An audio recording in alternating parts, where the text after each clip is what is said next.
السلام علیکم ورحمۃ اللہ وبرکاتہ۔ اللہ تعالیٰ نے انسانوں کی رہبری اور ہدایت کے لیے انبیاؤں کا سلسلہ شروع فرمایا، جو آدم علیہ السلام سے چلتے چلتے رسول اللہ صلی اللہ علیہ وسلم پر آ کر ختم ہوا۔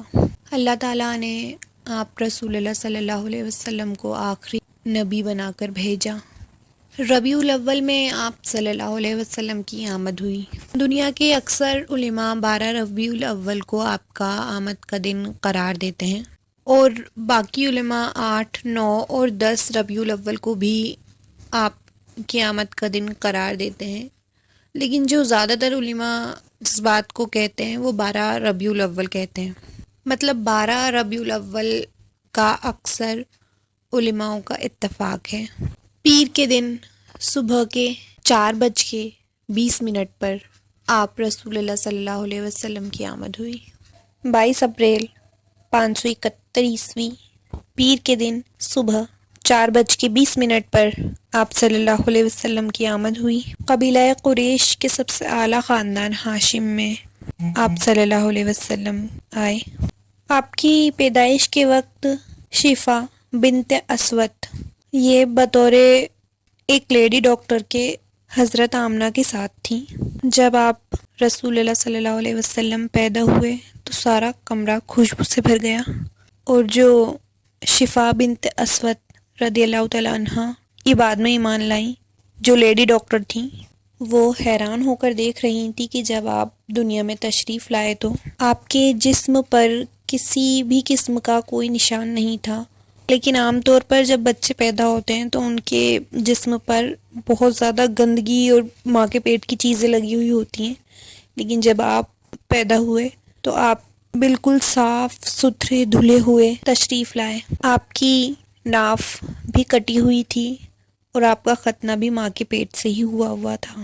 وہ دیکھ کر حیران ہوئیں اور آمنہ رضی اللہ تعالیٰ عنہ کو دکھا رہی، پھر وہ بھی حیران ہوئیں۔ انہوں نے آپ کو ماں کے پہلو میں لیٹایا، اور جو وہ پیچھے ہٹی تو آپ نے کروٹ بدلی، پورے سجدے میں گئے، پھر اس کے بعد دونوں ہاتھوں کا سہارا لے کر اپنی چھاتی اوپر اٹھائی، اور پھر الٹے ہاتھ کا سہارا لے کر سیدھا ہاتھ اٹھا کر انگلی کو آسمان کی طرف بلند کیا تو ایک دم نور ہی نور پھیل گیا۔ اور حضرت آمنہ فرماتی ہیں کہ میں نے ایران کے شام کے محل دیکھے اور وہ ڈر گئیں۔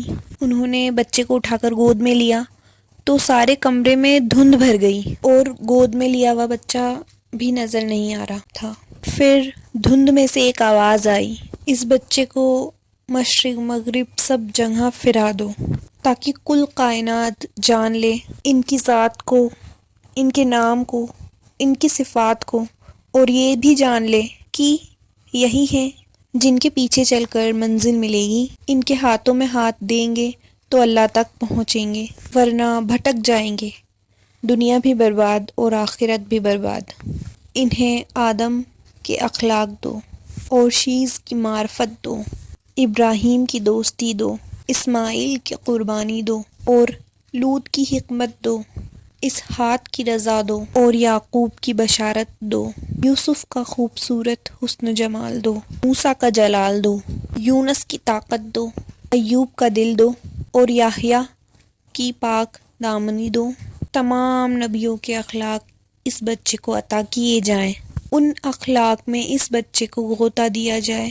یہ آواز آئی اور ایک دم بادل چھٹا تو حضرت آمنہ فرماتی ہیں کہ میں نے دیکھا کہ میرے بچے کا چہرہ 14ویں کی چاند کی طرح چمک رہا تھا۔ یہی آپ صلی اللہ علیہ وسلم کی آمد ہے۔ ایک سمندر کی مچھلیوں نے دوسرے سمندر کی مچھلیوں کو جا کر مبارکباد دی، ساری دنیا کے بت گر گئے۔ سبحان اللہ۔ اللہ تعالیٰ فرماتے ہیں کہ میں اپنے نبی کو ایسی تواضع دوں گا کہ خشک لکڑیوں پر بھی وہ پاؤں رکھیں گے تو ان کے پاؤں کے نیچے لکڑیوں کے چٹکنے کی آواز نہیں آئے گی۔ سبحان اللہ۔ اور وہ جلتے چراغ پر بھی پاؤں آئے گا تو وہ اپنا پاؤں اتنے دھیرے سے رکھیں گے کہ وہ چراغ بھی بجھ نہیں پائے گا، اور تواضع ان کا لباس ہوگا، اور نیکی ان کی پہچان ہوگی، اور حق ان کی پہچان ہوگی۔